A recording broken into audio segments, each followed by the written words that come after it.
സാമ്പത്തികമായി, ശാരീരികമായി, മാനസികമായി, സാമുദായികപരമായി എല്ലാ നിലക്കും അല്ലാഹു റബ്ബുൽ ഇസ്സത്ത് നമ്മെ പരീക്ഷിക്കും. അത് അല്ലാഹുവിൻ്റെ ഒരു തീരുമാനമാണ്. ഈ പരീക്ഷണങ്ങൾ അല്ലാഹു നമുക്ക് നൽകുന്നത് എന്തിനാണ്? നമ്മളത് മനസ്സിലാക്കണം. ഇസ്ലാമിൻ്റെ ഓരോ നിയമങ്ങളും എന്തിനാണ് എന്ന് നമ്മളെ പഠിപ്പിക്കുന്നുണ്ട്. പക്ഷേ അത് വേണ്ടതുപോലെ നമ്മൾ പഠിക്കാൻ തയ്യാറാകാത്തത് കൊണ്ടാണ് നമ്മളൊക്കെ തിരിഞ്ഞു നിന്ന് അള്ളാഹുവിനെയും ഇസ്ലാമിനെയും കൊഞ്ഞണം കുത്തുന്നത്, കുറ്റം പറയുന്നത്. ഇതെന്തിനാണിത് നമ്മൾ പഠിക്കണം. ഏതൊരു കാര്യവും അതിൻ്റെ ലക്ഷ്യമുണ്ട്. വെറുതെ കുറെ സൃഷ്ടികളെ അല്ലാഹു തആല ലോകത്ത് സമ്മാനിച്ചിട്ട് അവരെ കൊല്ലുക, അവരെ കുത്തിക്കീറുക, അവരെ ബോംബിന് അടിമകളാക്കുക, അവരെ പട്ടിണിക്കിടുക, അവരെ ദാരിദ്ര്യത്തിലിടുക, ഇതാണോ അല്ലാഹു റബ്ബുൽ ഇസ്സത്തിന്റെ തീരുമാനം? പിന്നെ അല്ലാഹു വലിയ കരുണയുള്ളവനാണെന്നാണല്ലോ പറയുന്നത്. അല്ലാഹു വലിയ കരുണക്കടലാണ്.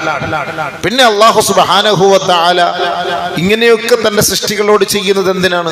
സ്വാഭാവികമായിട്ട് വിവരമില്ലാത്തവർക്ക് അങ്ങനെയൊക്കെ ചിന്ത ഉണ്ടാകാം. അതുകൊണ്ടാണ് അല്ലാഹുവിനെ കുറിച്ച് പഠിക്കണമെന്ന് പറയുന്നത്.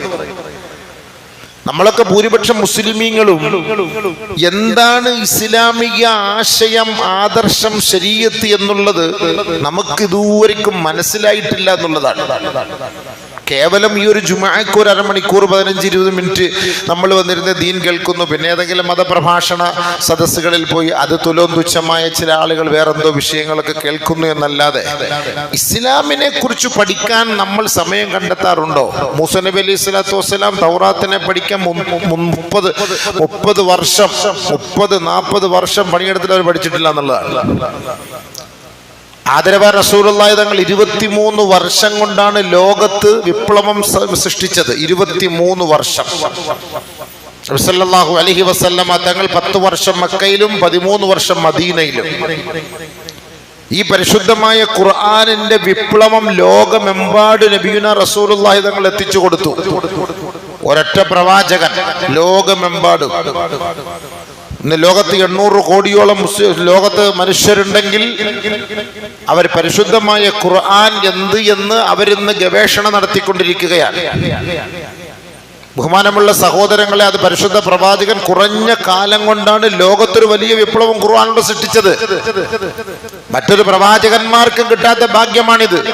950 വർഷമാണ് നൂഹ് നബി അലൈഹി സ്വലാത്തു വസ്സലാം പ്രബോധനം നടത്തിയത്. എന്നിട്ട് എത്ര പേര് വന്നു? എത്ര പേരുണ്ടായി?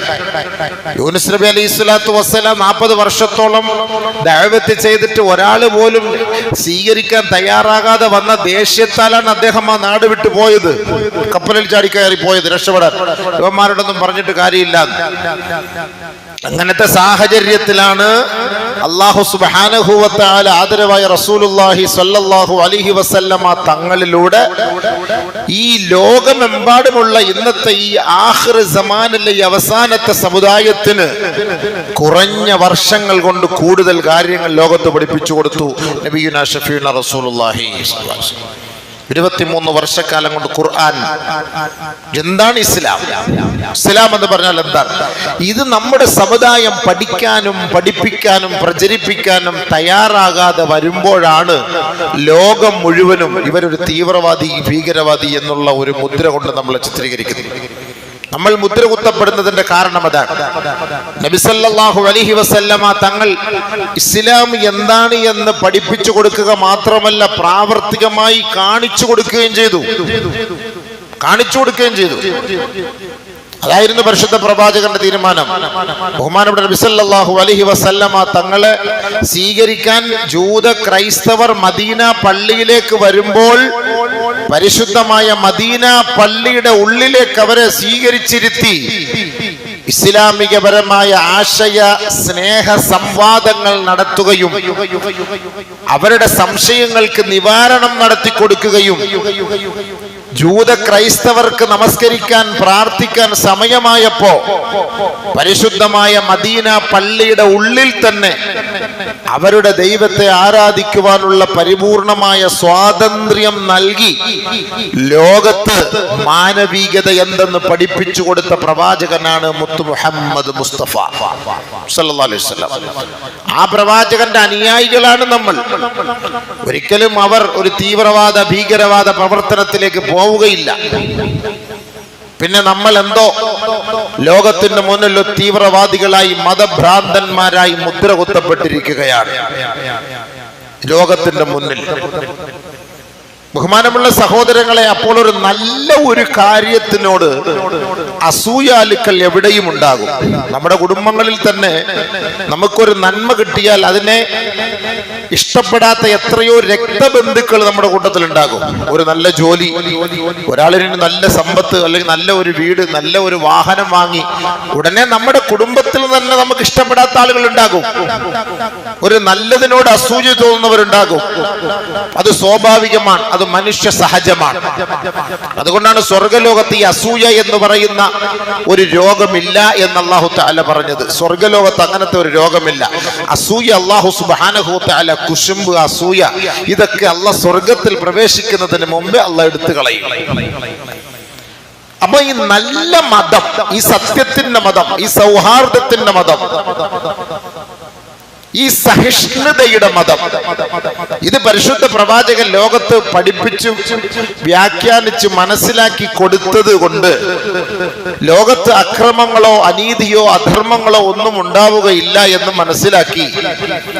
ഇത് തന്നെയാണ് നല്ല മതം എന്ന് മനസ്സിലാക്കി കൊടുത്താൽ ലോകം മുഴുവൻ ഇതിനെ സ്വീകരിക്കാൻ തയ്യാറാകുമ്പോൾ ലോകത്ത് കുഴപ്പമുണ്ടാക്കുന്ന ഒരു വിഭാഗം ആളുകൾക്ക് അവരുടെ ആയുധങ്ങളും വെടിക്കോപ്പുകളും കച്ചവടച്ചരക്കാക്കി മാറ്റാൻ കഴിയാതെയും കൊള്ളയടിയും ബലാത്സംഗവും നടക്കാൻ പറ്റാതെ വരുമ്പോ സ്വാഭാവികമായി ഈ ഒരു മനുഷ്യർ, ഈ ഒരു വിഭാഗം തീവ്രവാദികളും ഭീകരവാദികളുമാണ് എന്ന് ചിത്രീകരിക്കപ്പെട്ടാൽ ഒരുപക്ഷെ ഇവരുടെ ദീനിൽ നിന്ന് ഇവരെ അകറ്റാൻ കഴിയും.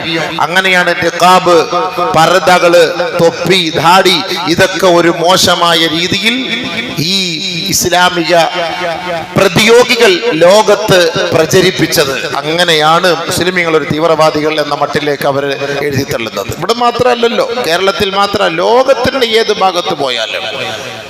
എന്നാൽ ആ ഇസ്ലാമിനെ പഠിച്ച ഭൂരിപക്ഷം വരുന്ന ജനങ്ങളും അത് സത്യത്തിന്റെ മതമാണ് എന്ന് എല്ലാവരും അംഗീകരിക്കുന്നുണ്ട്.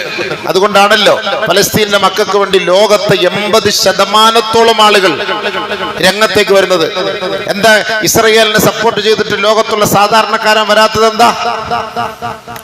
ഈ പാവപ്പെട്ട ഫലസ്തീനിലെ മക്കൾക്ക് വേണ്ടി 80% ലോകത്തുള്ള ജനങ്ങൾ, അമേരിക്കയിൽ പോലും ഇസ്രായേലിൽ പോലും ഇസ്ലാമിന്റെ വിരോധികളുള്ള നാട്ടിൽ പോലും നമ്മൾ ചിന്തിച്ചു നോക്കി എന്തുകൊണ്ടാണ്? അപ്പോൾ സത്യം എന്തെന്ന് എല്ലാവർക്കും അറിയാം, സത്യം എന്തെന്നറിയാം. പക്ഷേ ജൂതന്മാരുടെയും യഹൂദി നസ്രാനികളുടെ ലക്ഷ്യം എന്താണ്? ഖുർആൻ പറഞ്ഞ വാക്കാണ്, വലൻ തറള അൻകൽ യഹൂദു വന്നസാറ ഹത്താ തത്തബിഅ മില്ലതഹും. ഖുർആൻ പറഞ്ഞ വാക്കാണ്, സൂറത്തുൽ ബഖറ. വലൻ തറള അൻകൽ യഹൂദു വന്നസാറ. ഒരിക്കലും യഹൂദികളോ നസ്രാനികളോ തൃപ്തിപ്പെടുകയില്ല പ്രവാചകരെ. അവരുടെ മതത്തെ നിങ്ങൾ പിൻപറ്റുന്നത് വരെ ഒരിക്കലും നിങ്ങളെ അവർ അംഗീകരിക്കൂല. ഉണ്ടോ? ഇതാണ് ലക്ഷ്യം, യഥാർത്ഥ ലക്ഷ്യം ഇതാണ്. ഒരിക്കലും ഇസ്ലാമിനെ അവർ അംഗീകരിക്കൂല. വലൻ തറള അൻകൽ യഹൂദു വന്നസാറ. ഖുർആൻ പറഞ്ഞ വാക്കാണ്. യഹൂദു നസ്രാൻ എന്നൊക്കെ അല്ലാഹ് പറഞ്ഞ വാക്കാണ്. നമ്മളൊരു പക്ഷേ നമ്മളെ പ്രഭാഷണത്തിലൂടെ യഹൂദി നസ്രാനികൾ എന്ന് പറയുമ്പോൾ മൊത്തത്തിൽ ഇദ്ദേഹം ഒരുപക്ഷെ ഈ ലോകത്തുള്ള എല്ലാ ക്രിസ്ത്യാനികളെയും കുറ്റം പറയുന്നു, അല്ലെങ്കിൽ ജൂതന്മാരെ കുറ്റം പറയുന്നത് തോന്നിയേക്കാം. ഒരിക്കലുമില്ല. നമ്മൾ ആരെയും കുറ്റം പറയാൻ നമ്മൾ വിധിക്കപ്പെട്ടവരല്ല. നമ്മൾ ആരെയും കുറ്റം പറയില്ല. കുറ്റം ചെയ്യുന്നവനെ പോലെ നീ കുറ്റക്കാരനാന്ന് നമ്മൾ പറയില്ല. നീ ആ കുറ്റത്തിൽ നിന്ന് പിന്തിരിയണമെന്നാണ് പറയുക. നമ്മളിത് മനസ്സിലാക്കണം. പക്ഷെ ഖുർആൻ പറഞ്ഞ വാക്ക് നമ്മൾ അങ്ങനെ അല്ലാഹ് ഉപയോഗിച്ച വാക്കല്ലേ? യാ അയ്യുഹല്ലദീന ആമനൂ ലാ തത്തഖിദുൽ യഹൂദ വന്നസാറ ഔലിയാ. അല്ലാഹ് പ്രത്യേകം പറഞ്ഞ വാക്ക് ഖുർആനകത്ത്. അല്ലാഹ് പറഞ്ഞത് നമുക്ക് മാറ്റിമറിച്ച് സാഹചര്യത്തിനൊത്തൊന്നും നമുക്ക് സംസാരിക്കാൻ പറ്റൂലല്ലോ. ഖുർആൻ പറഞ്ഞ വാക്കെന്താ? യാ അയ്യുഹല്ലദീന ആമനൂ ലാ തത്തഖിദുൽ യഹൂദ വന്നസാറ ഔലിയാ ബഅ്ദുഹും ഔലിയാഉ ബഅദ്. ജൂതനസ്രാണികളോടൊപ്പം നിങ്ങൾ വലിയ സഹവാസമൊന്നും വേണ്ട കേട്ടോ എന്ന് നമ്മൾ പറയുമ്പോൾ സ്വാഭാവികമായിട്ട് നമ്മളിപ്പോൾ ക്രിസ്ത്യാനികളോടോ അല്ലെങ്കിൽ നമ്മുടെ നാട്ടിലുള്ള ജൂതന്മാരോടോ നല്ല, ഇതിൽ ഏറ്റവും വർഗീയ വിഷങ്ങളുള്ള വിഷജന്തുക്കൾ, വിഷവിത്തുകൾ ഇസ്ലാമിനോടോ മനുഷ്യരോടോ മാനവികതയോടോ താല്പര്യമില്ലാത്ത ഒരു വിഭാഗം തീവ്രതയുടെ മുൾമുനയിൽ നിൽക്കുന്നവർ എന്ന് വേണം ഇതിനർത്ഥം നമ്മൾ വെക്കാൻ. അല്ലാതെ സാധാരണക്കാരനായ ഒരു ക്രിസ്ത്യാനിയെ ഒരു ജൂതനോട് സഹവസിക്കരുത് എന്ന് നമ്മൾ ചിത്രീകരിച്ചു പോകരുത്.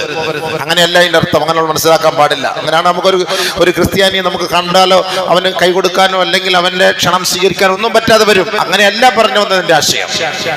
നമ്മുടെ ആശയ ആദർശങ്ങൾക്ക് തടസ്സം നിൽക്കുകയും ജീവിതത്തിനുള്ള സ്വാതന്ത്ര്യം അനിക്കുന്നതിനുള്ള പ്രവൃത്തികൾ ചെയ്യുകയും ചെയ്യുന്ന അങ്ങനെയുള്ള വർഗക്കാർ, അങ്ങനെയുള്ളവരുമായിട്ട് സഹവാസം വേണ്ട. ഇതാ പറഞ്ഞത് പരിശുദ്ധമായ ഖുർആൻ ആശയമാണ്. അപ്പൊ അല്ലാഹ് അവിടെ ഉപയോഗിച്ച വാക്ക് യഹൂദ വൻ നസാറ എന്നാണ്. അപ്പൊ നമ്മളും അത് തന്നെയാണ് ഉപയോഗിക്കുന്നത്. നമ്മളും അങ്ങനെ തന്നെയാണ് ഉപയോഗിക്കുന്നത്. അപ്പൊ മുസ്ലിമീങ്ങൾ എന്ന് പറയുമ്പോൾ ലോകത്തുള്ള സകലമാന മുസ്ലിമീങ്ങളിലും അഹ്ലുസുന്നത്തി വൽ ജമാഅത്ത് ശരീഅത്തിനെ അംഗീകരിക്കുന്ന മുസ്ലിമീങ്ങൾ നന്നേ കുറവാണ്. കൂടുതൽ മുസ്ലിം ഇറാനിൽ ഷിയാക്കളാണ്. നമുക്കിപ്പോ അവരെ ഉൾക്കൊള്ളാൻ കഴിയില്ല. നമ്മൾ നോക്കുമ്പോൾ മുസ്ലിമീങ്ങളുടെ വേഷത്തിലാണ്, പറഞ്ഞിട്ട് കാര്യമില്ല. പക്ഷെ നമ്മളവര് കുഫാറുകൾ, കാഫിരീങ്ങളാണ് നമുക്ക് വിധി എഴുതാൻ നമുക്ക് കഴിയില്ല. പക്ഷെ ഇസ്ലാമിക ശരീഅത്തിനോട് യോജിപ്പില്ലാത്തവർ അബൂബക്കർ സിദ്ദീഖ്, ഉമർ റളിയല്ലാഹു അൻഹുവിനെ, ഉസ്മാനുൽ ഗനി റളിയല്ലാഹു അൻഹു അംഗീകരിക്കാത്തവരാണ്. ഇവരെ നമ്മൾ മുസ്ലിമീങ്ങൾ നമുക്ക് പറയാൻ പറ്റുമോ? ഇസ്ലാമിക ശരീഅത്തനുസരിച്ച് നമുക്ക് ഉൾക്കൊള്ളാൻ പറ്റൂല. അതാണ് ഷിയാക്കളുടെ വാദം. ഒന്നാമത്തെ ഖലീഫയായിട്ട് വരേണ്ടത് അലി റളിയല്ലാഹു തആല അൻഹുവാണ്. അലി റളിയല്ലാഹു തആല അൻഹുവിന്റെ സ്ഥാനം അബൂബക്കർ സിദ്ദീഖ് പിടിച്ചെടുത്തതാണ് എന്ന് വാദിക്കുന്നവരാണ് ഷിയാക്കൾ. ഒരിക്കലും അങ്ങനെ ഒരു സംഭവമേ ഇല്ല. അപ്പൊ അങ്ങനത്തെ ഒരു വിശ്വാസമുള്ളവരാകുമ്പോ ഒരിക്കലും നമുക്ക് അവരെ ഉൾക്കൊള്ളാനോ അംഗീകരിക്കാനോ കഴിയുകയില്ല. അതേപോലെ നമ്മുടെ നാട്ടിൽ തന്നെ ബോറോ മുസ്ലിങ്ങൾ എന്ന് പറഞ്ഞൊരു വിഭാഗം ഉണ്ട്. അവരൊക്കെ ഈ തലയിൽ ഒരു പ്രത്യേക തൊപ്പിയാണ്. നമുക്ക് കാണാം, നമ്മുടെ അടുത്ത് പ്രധാനമന്ത്രിയൊക്കെ അവർ ഭയങ്കരമായിട്ട് സ്വീകരിച്ച് ആനയിച്ച് കൊണ്ടുപോകുന്ന കാണാം. ബഹുമാനമുള്ള സഹോദരങ്ങൾ, ഷിയാക്കളുടെ മറ്റൊരു വിഭാഗമാണ് അവർ. ഒരിക്കലും അവരെ ശരീഅത്തിന്റെ അഹലുകാരായിട്ട് നോക്കുമ്പോൾ വലിയ ദാടി ഉണ്ടാവും, വലിയ തൊപ്പി ഉണ്ടാവും. 6 മാസം ജമാഅത്തിൽ പോയവരെ പോലെയൊക്കെ ആരെയും കാണുന്നത് നമ്മൾ ട്രെയിനകത്ത് യാത്ര ചെയ്യുമ്പോൾ ഒക്കെ. പക്ഷെ നമ്മളെ ഒന്നും കണ്ടാൽ അവർ മിണ്ടയില്ല, സംസാരിക്കില്ല, സലാം പറയില്ല. നമ്മൾ അങ്ങോട്ട് പോയി പറഞ്ഞാലും ഇല്ല. അത് ഷിയാക്കളുടെ മറ്റൊരു വിഭാഗമാണ്. ഒരിക്കലും നമുക്ക് അവരെ ഉൾക്കൊള്ളാൻ കഴിയുകയില്ല. അപ്പൊ ലോകത്ത് ഇവരെയൊക്കെ എന്താവും, ആളുകൾ മുസ്ലിമാണ് മുസ്ലിമാണ് മുസ്ലിമാണ് എന്ന് പറയും. ഖാദിയാനികൾ ഒരിക്കലും മുസ്ലിമേ അല്ല. അവർ പിഴച്ച വർഗം, നരകത്തിന്റെ അവകാശികൾ. അഹമ്മദിയ്യ മുസ്ലിം എന്ന പേരിൽ അവർ അറിയപ്പെടുന്നത്. പേര് നോക്കുമ്പോ അഹമ്മദിയ്യ. അപ്പൊ അവര് വാർത്താ സമ്മേളനത്തിലൊക്കെ ഇങ്ങനെ ഇതൊക്കെ പറയും. ഒരിക്കലും നമുക്ക് അംഗീകരിക്കാൻ പറ്റില്ല അവരെ. ആദരവായ റസൂലുള്ളാഹി തങ്ങളെ സ്വീകരിക്കാത്തവർ, അംഗീകരിക്കാത്തവർ. അപ്പൊ അങ്ങനെ ഇവരുടെ ഒക്കെ പേര് മുസ്ലിമാണ്. നോക്കുമ്പോ അഹമ്മദിയ്യ മുസ്ലിം, ഖാദിയാനി മുസ്ലിം, അവര് ഷിയ വിഭാഗം മുസ്ലിം, എല്ലാം നല്ല ഇസ്ലാമിന്റെ പേര്. അതാണ് സുഹൃത്തുക്കളെ നമ്മൾ പറഞ്ഞത്, ഇസ്ലാമിനെ അറിയേണ്ട രീതിയിൽ നമ്മൾ അറിയണം. അതുകൊണ്ടാണ് അല്ലാഹു തആല പറഞ്ഞത്, ഖുൽ ഇന്ന ഹുദല്ലാഹി ഹുവൽ ഹുദാ, ഖുൽ ഇന്ന ഹുദല്ലാഹി ഹുവൽ ഹുദാ. അള്ളാഹുവിന്റെ ഹിദായത്തിന്റെ മാർഗം, യഥാർത്ഥ സത്യത്തിന്റെ വഴി എന്തെന്നുള്ളത് നിങ്ങൾ പഠിക്കി മനസ്സിലാക്കി ആ വഴിയെ നിങ്ങൾ പിൻപറ്റി. അത് പഠിക്കാൻ മെനക്കെട്. അല്ലാതെ അവിടെ ഇവിടെ ഒന്നും കണ്ടിട്ട് ഇസ്ലാമിനെ നിങ്ങൾ പഠിക്കാൻ നിൽക്കരുത്. ഇസ്ലാമിക ശരീഅത്തിന്റെ നിയമം അള്ളാഹു അവന്റെ റസൂൽ നമ്മളെ പഠിപ്പിച്ചു തന്നിട്ടുണ്ട്. അത് ആർക്കും അതിനെ മാറ്റി എഴുതാൻ കഴിയൂല. അതിനകത്ത് ഒരാളുടെ കയ്യും കടന്നിട്ടില്ല. അത് അള്ളാഹു തന്നെ പറയുന്ന വാക്കാണ്. അതുകൊണ്ട് അള്ളാഹ് പറഞ്ഞ വാക്കാണിത്. വലൻ തറല്ല അൻകൽ യഹൂദു വലൻ നസാറാ ഹത്താ തത്തബിഅ മില്ലതഹും ഖുൽ ഇന്ന ഹുദല്ലാഹി ഹുവൽ ഹുദാ വലഇൻ ഇത്തബഅത അഹ്വാഅഹും മിൻ ബഅദി മാ ജാഅക ബിഇൽം. നിങ്ങൾക്ക് അറിവില്ലാത്തത് കൊണ്ട് നിങ്ങൾ അവരെ പിൻപറ്റി കഴിഞ്ഞാൽ നിങ്ങൾ പിഴച്ചു പോകും. നിങ്ങൾ അറിവില്ലായ്മ കൊണ്ട് നിങ്ങൾ അവരെ പിൻപറ്റിയാൽ നിങ്ങൾ പിഴച്ചു പോകും. ഇസ്ലാമിക ശരീഅത്തിന്റെ നിയമങ്ങളെ മാറ്റിമറിച്ചിട്ട് അവരോടൊപ്പം നിങ്ങൾ കൂടുതൽ സഹവാസം, അല്ലാഹ് പറഞ്ഞതിന് എതിരായിട്ടുള്ള സഹവാസമാണ് എങ്കിൽ തീർച്ചയായും നിങ്ങൾ പിഴച്ചു പോകും. ഇത് ഖുർആന്റെ വാക്കാണ്, സൂറത്തുൽ ബഖറയാണ്. നമ്മുടെ ഒന്നും വാക്കല്ല ഇത്. ഖുർആന്റെ ആയത്തുകൾ എടുത്ത് നിങ്ങളുടെ മുന്നിൽ അവതരിപ്പിച്ചു തരുന്നു. ഇതിനകത്ത് നമുക്ക് ഇപ്പൊ യഹൂദി എന്നോ നസ്രാനി എന്നോ പേര് വരുമ്പോ നമുക്ക് മാറ്റാനൊന്നും പറ്റൂല. ഒരിക്കലും മാറ്റാൻ പറ്റില്ല. അല്ലാഹ് ഖുർആനിൽ പറഞ്ഞ വാക്കല്ലേ. ഗൈറിൽ മഗ്ലൂബി അലൈഹിം വലദ്ദാലിൻ എന്ന് പറഞ്ഞാരാ? നമ്മളെല്ലാരും ആമീൻ എന്ന് പറയുന്നല്ലോ. ഗൈറിൽ മഗ്ലൂബി അലൈഹിം, നിന്റെ കോപം ഇറങ്ങിയ വർഗത്തെ പോലെ ഞങ്ങളാക്കരുത് പടച്ചവനെ. പിഴച്ചവരും പിഴപ്പിക്കുന്നവരുമായ വിഭാഗത്തിൽ ഞങ്ങളെ നീ പെടുത്തരുത് പടച്ചവനെ. സൂറത്തുൽ ഫാത്തിഹ ഓതുമ്പം ആമീൻ. ആരാവര്? ഗൈറിൽ മഗ്ലൂബി അലൈഹിം വലദ്ദാല്ലീൻ. കോപം, അള്ളാന്റെ കോപം ഇറങ്ങിയവർ. ആരാണവർ? ഈ യഹൂദി നസ്രാനികൾ എന്നാണ് തഫ്സീറിലുള്ളത്. അപ്പൊ നമ്മൾ വലദ്ദാല്ലീൻ നിൽക്കുമ്പം ആമീൻ എന്ന് പറയാ ശരിയല്ല, അവർക്കെതിരെ. അതുകൊണ്ട് ഇനി എല്ലാവരും ഒരു മഗ്ലൂബി അലൈഹിം വലദ്ദാല്ലീൻ മിണ്ടണ്ട കേട്ടോ, ആരും മിണ്ടണ്ട. അവർക്കെതിരെ നമ്മൾ ആമീൻ പറയണം.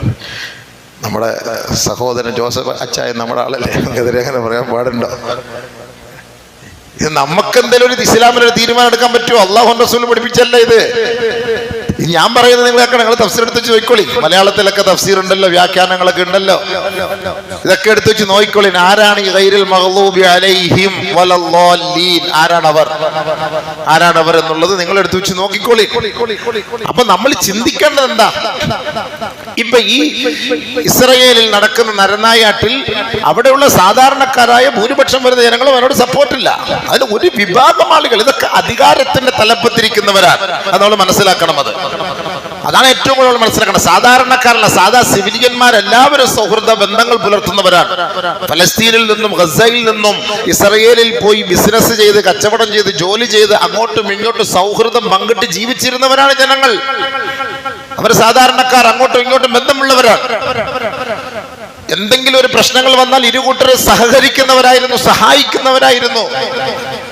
90,000-ഓളം പേര് ഫലസ്തീനിൽ നിന്ന് ഇസ്രായേൽ പോയി ജോലി ചെയ്ത് രാവിലെ പോയി വൈകിട്ട് മടങ്ങി വരുന്നവരാണ്. അപ്പൊ ആ ഒരു ബന്ധം അങ്ങനെ ഇല്ലായിരുന്നെങ്കിലോ? നമ്മൾ ചിന്തിച്ചു നോക്കണം സുഹൃത്തുക്കളെ, സഹോദരങ്ങളെ. അപ്പൊ എല്ലാവരെയും നമ്മൾ അങ്ങനത്തെ കണ്ണുകൊണ്ട് നമ്മൾ കാണരുത്. അപ്പൊ അല്ലാഹു സുബ്ഹാനഹു വ തആല പരിശുദ്ധമായ ഖുർആനിലൂടെ പറയുമ്പോൾ നമ്മൾ ചിത്രീകരിക്കേണ്ടത് അങ്ങനെയാണ്. അല്ല നമ്മളിപ്പോ ഒരു പക്ഷേ ഇങ്ങനെ പറയുമ്പോ, പ്രഭാഷണത്തിലൂടെ ഞാനിപ്പോ പറയുമ്പോ ജൂതൻ നസ്രാനി എന്നൊക്കെ അങ്ങനെ പറയും. അത് ഖുർആനിനകത്തുള്ള വാക്കുകൾ വെച്ചിട്ട് പറയുന്നുണ്ട്. അപ്പൊ നമ്മൾ അങ്ങനെ മൊത്തത്തിൽ അങ്ങനെ ഒരു നല്ലവരായ മനുഷ്യരെ കുറിച്ച് എന്നുള്ള ഒരു ചിന്ത നമ്മുടെ ഭാഗത്ത് നിന്ന് ഉണ്ടാകാൻ പാടില്ല. അതാണ് നമ്മൾ പറഞ്ഞതിന്റെ അർത്ഥം. അത് പരിശുദ്ധ ഖുർആന്റെ വീക്ഷണത്തിലാണ് ഞങ്ങളുടെ മുന്നിൽ ഇത് പറയുന്നത്. അല്ലാഹു തആല മനസ്സിലാക്കാൻ നമുക്ക് തൗഫീഖ് തരട്ടെ. അപ്പൊ അതുകൊണ്ട് ഞാൻ പറയുന്നത്, അല്ലാഹു സുബ്ഹാനഹു വ തആല പരീക്ഷണങ്ങൾ നമുക്ക് തരുമ്പോ അത് എങ്ങനെ നമ്മൾ നേരിടണം? എന്തിനാണ് ഈ പരീക്ഷണങ്ങൾ അല്ലാഹു നൽകുന്നത്? എല്ലാവർക്കും അല്ലാഹു തആല പരീക്ഷണം നൽകിയിട്ടുണ്ട്.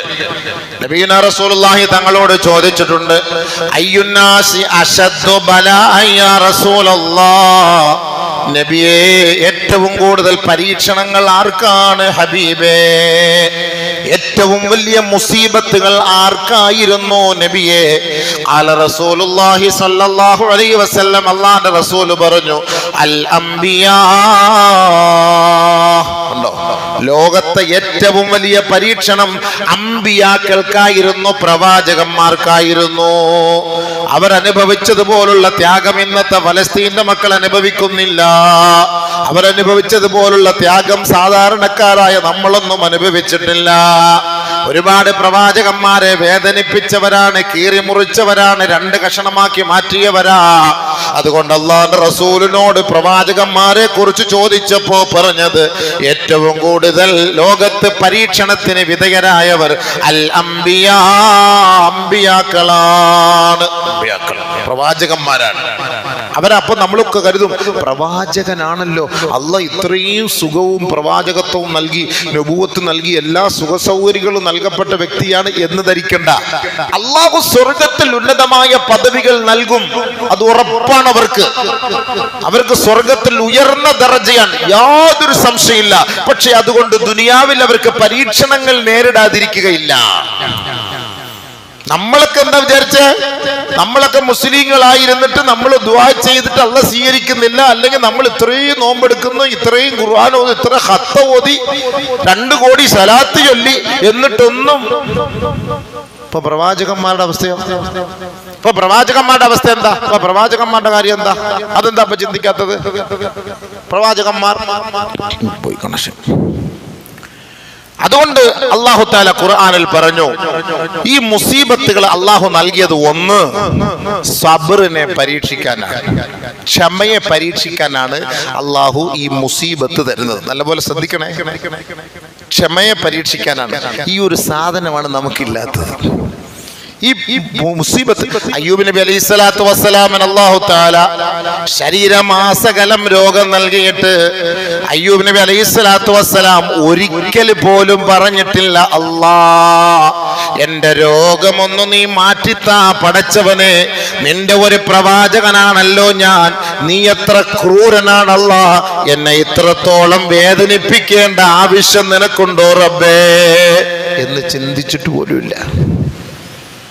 നമുക്ക് ഇച്ചിരി കൊറോണ വന്നപ്പോൾ ഒടുക്കത്തെ ഒരു കൊറോണ വന്ന് എല്ലാം പോയി, കലവും പോയി, കച്ചവടവും പോയി, നല്ലതാണ്. ഒടുക്കത്തെ ഒരു രോഗം വന്ന്, ഒടുക്കത്തെ ഒരു മുസീബത്ത്, ഒരു ചുമ പിടിച്ചിട്ട് 6 മാസം കൊണ്ട് ഇനി കയറിയിറങ്ങാൻ ഒരു ഹോസ്പിറ്റലില്ല. ഒടുക്കത്തെ ചുമ. തിന്നുന്നുണ്ട് ചുമ വന്നാലും, കുടിക്കുന്നുണ്ട് ചുമ വന്നാലും, വാട്സപ്പിൽ കളിക്കുന്നുണ്ട് ചുമ വന്നാലും, കറങ്ങാൻ പോകുന്നുണ്ട് ചുമ വന്നാലും, 5-6 പ്രാവശ്യം ഒന്ന് വെക്കുന്നതാണ് അദ്ദേഹത്തിന് പറ്റാത്തത്. ഉടനെ അള്ളാഹയോട് പരാതിയായി. ഇതൊരു മുസീബത്താ. അപ്പൊ ഉടനെ നമ്മളെ വിഷയം എന്താ? നമുക്ക് അള്ളാഹയോട് പരാതി. അയ്യൂബ് നബി അലൈഹി സ്വലാത്തു വസ്സലാമിന്റെ വ്രണം ശരീരമാസകലം വ്രണമാണ്, മൊത്തത്തിൽ പുഴുവരിക്കുന്നു. അല്ലാ നീ എത്ര കരുണയുള്ളവനാണ്, കാരുണ്യവാനാണ് പടച്ച റബ്ബേ. അവസാനം കയറി ഹാർട്ടിൽ പിടിച്ചു, കൽബിൽ കയറി പിടിച്ചപ്പോഴാണ് അല്ലാഹുവേ ഇന്നി മസ്സനിയല്ലുറു വ അൻത അർഹമുർ റഹീമീൻ. കൽബിൽ കയറി പിടിച്ചപ്പോ അല്ലാഹുമായുള്ള കണക്ഷൻ നിന്നു പോകുമെന്ന് മനസ്സിലാക്കിയ അയ്യൂബ് നബി അലൈഹിസ്സലാത്തു വസ്സലാം പറഞ്ഞു, അല്ലാ എനിക്ക് ഇപ്പോഴാണ് രോഗം പിടിപെട്ടത് പടച്ചവനെ, നീ കരുണയുള്ളവനാണ് നാഥാ. 80 വർഷം മക്കളില്ലാതിരുന്ന ഇബ്രാഹിം നബി നിരാശപ്പെട്ടില്ല. 80 വർഷത്തോളം നരച്ചുപോയ ബഹുമാനപ്പെട്ട സക്കരിയ നബി മക്കളില്ലാതെ കഷ്ടപ്പെട്ടപ്പോ സക്കരിയ നബി പോലും അള്ളാഹുവിനോട് നിരാശയുടെ ഒരു വാക്ക് പറഞ്ഞില്ല. ബഹുമാനപ്പെട്ട സക്കരിയ നബി പോലും പറഞ്ഞത്, അല്ലാ എനിക്ക് വയസ്സിത്രയായി, ഞാനാകെ നരച്ചുപോയി, എന്റെ ശരീരമാകെ ശോഷിച്ചുപോയി, ഞാൻ ബലഹീനനായി, എന്റെ ഭാര്യയും മന്ദിയാണ്, പ്രസവിക്കാത്തവളാണ്. ഞാൻ എന്റെ ദുആ നിന്നോടുള്ളത് ഞാൻ നിർത്തൂല റബ്ബേ, നിർത്തൂല എന്ന് പറഞ്ഞാൽ എനിക്ക് നിന്നോടൊരു നിരാശയുമില്ല അല്ലാ. ഇതായിരുന്നു പ്രവാചകന്മാര്. അപ്പൊ നമ്മളൊക്കെ കരുതുമ്പോൾ പ്രവാചകന്മാർക്ക് പരീക്ഷണം ഇല്ലാതല്ല, ഭയങ്കര പരീക്ഷണങ്ങൾ ഉണ്ടായിരുന്നു. അല്ലാഹുവിന്റെ റസൂൽ സല്ലല്ലാഹു അലൈഹി വസല്ലമ തങ്ങള് ഭക്ഷണം കഴിക്കാതെ, കിട്ടാനില്ലാതെ, ഗതിയില്ലാതെ 3 വർഷത്തോളം ശിഅബ് അബീ താലിബിൽ ഉപരോധം ഏർപ്പെട്ട് കിടന്നില്ലേ?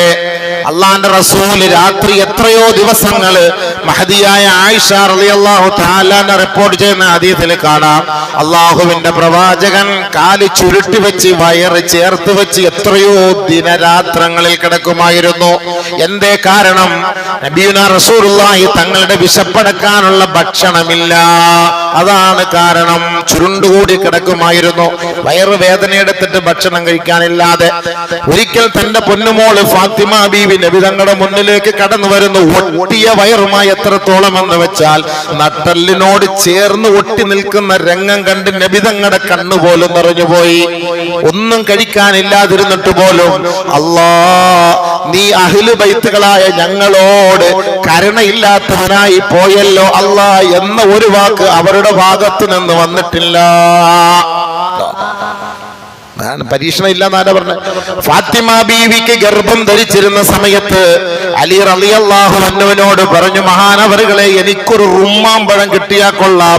സ്വാഭാവികമായിട്ട് ഗർഭിണിയായിരിക്കുമ്പോ നമ്മുടെ ഭാര്യമാർക്ക് മക്കൾക്ക് എന്തെല്ലാം ആവശ്യങ്ങളാ ഉണ്ടാവുക.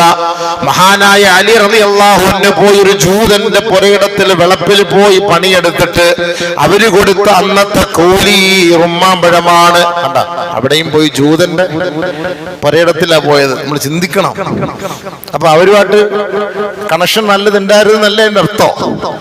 അതാണ് നമ്മൾ മനസ്സിലാക്കേണ്ടത്. അപ്പം ഒരു വിഭാഗം ക്രൂരന്മാരാണ്, അത് നമ്മൾ മനസ്സിലാക്കണം.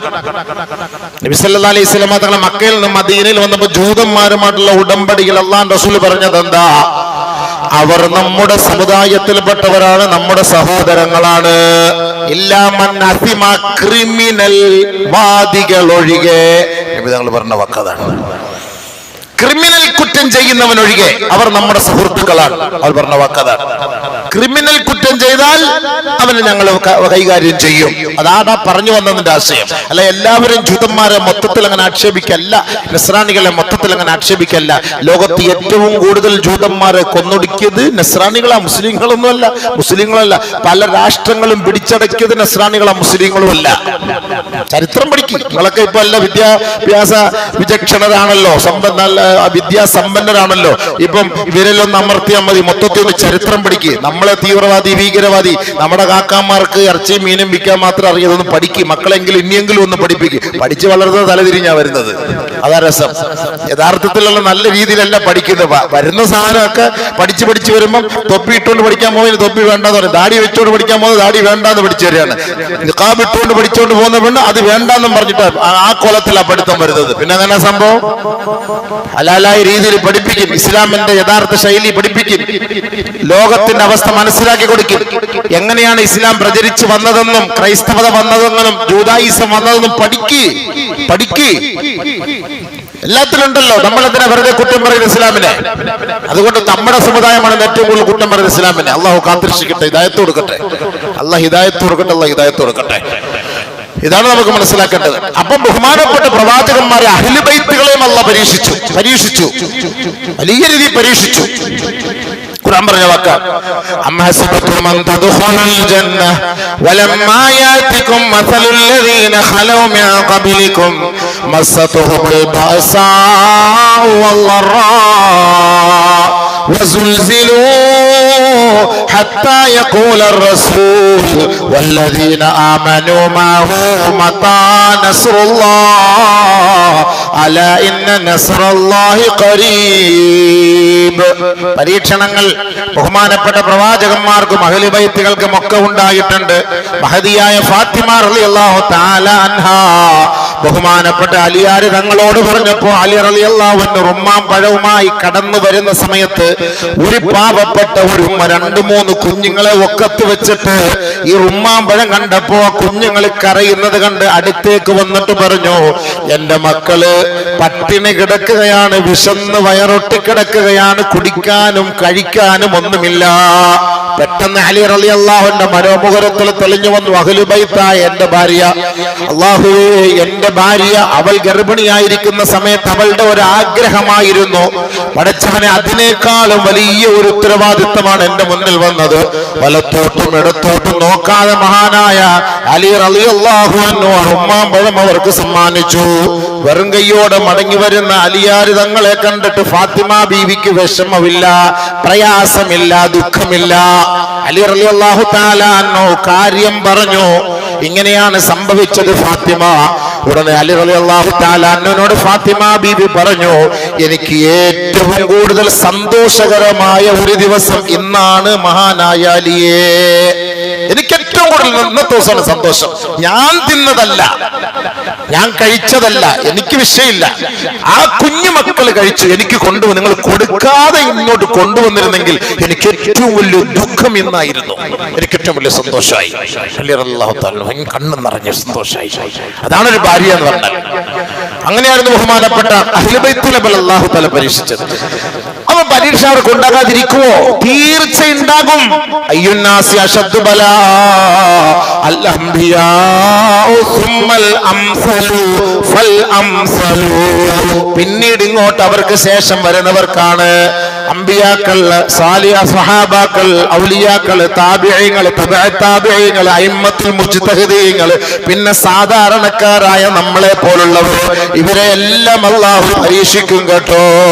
യുബ്തലന്നാസു അലാ ഖദ്രി ദീനിഹിം. നമ്മുടെ ദീനിന്റെ തോതനുസരിച്ച്, ശക്തി അനുസരിച്ചാണ് അല്ലാഹു നമ്മളെ പരീക്ഷിക്കുക. ഫമൻ തഖുന ഫീ ദീനിഹി ഫമൻ തഖുന ദീനുഹു ഇസ്തദ്ദ ബലാഉ ഒരാളുടെ ദീനിൽ അടിയുറച്ച വിശ്വാസത്തോടെയാണ് ഒരാൾ ജീവിക്കുന്നതെങ്കിൽ അവരുടെ പരീക്ഷണം അവർക്ക് ഭയങ്കരമായിരിക്കും. ഇത്രയും പേർ അവിടെ ഷഹീദാക്കപ്പെടുമ്പോൾ ഒരാൾ പോലും ആ രാജ്യം വിട്ട് നമുക്ക് എങ്ങോട്ടെങ്കിലും പോയേക്കാം എന്ന് കരുതുന്നില്ല. അല്ലാഹു അക്ബർ എന്നുള്ള വർത്തമാനമല്ലാതെ, അൽഹംദുലില്ലാ എന്ന വർത്തമാനമല്ലാതെ, പടച്ചവനെ ഞാൻ ഈ പർദയിട്ടത് കൊണ്ടാണ്, ഞാൻ മുസ്ലിം ആയത് കൊണ്ടാണ്, ഞാൻ ഷഹാദത്ത് കലിമ ചൊല്ലിയത് കൊണ്ടാണ് ഞാൻ ഇങ്ങനെ ഒരു പീഡനം അനുഭവിക്കേണ്ടി വന്നതല്ലോ എന്ന് ഒരാൾ പോലും പറഞ്ഞിട്ടില്ല. അവരോട് കഴിഞ്ഞ ദിവസം അഭയാർത്ഥി ക്യാമ്പിൽ പോയിട്ട് ചോദിക്കുകയാണ്, നിങ്ങൾ ഈ രാജ്യം വിട്ടുപോയിക്കൂടെ എന്ന് ചോദിച്ചപ്പോ അവര് പറഞ്ഞ വാക്ക്, ഞങ്ങൾ ഈ രാജ്യം വിട്ടുപോയാൽ ഈ മുബാറക്കായ ബൈത്തുൽ മുഖദ്ദസ് അടങ്ങുന്ന മണ്ണിനെ ആര് സംരക്ഷിക്കും? ചോദ്യം.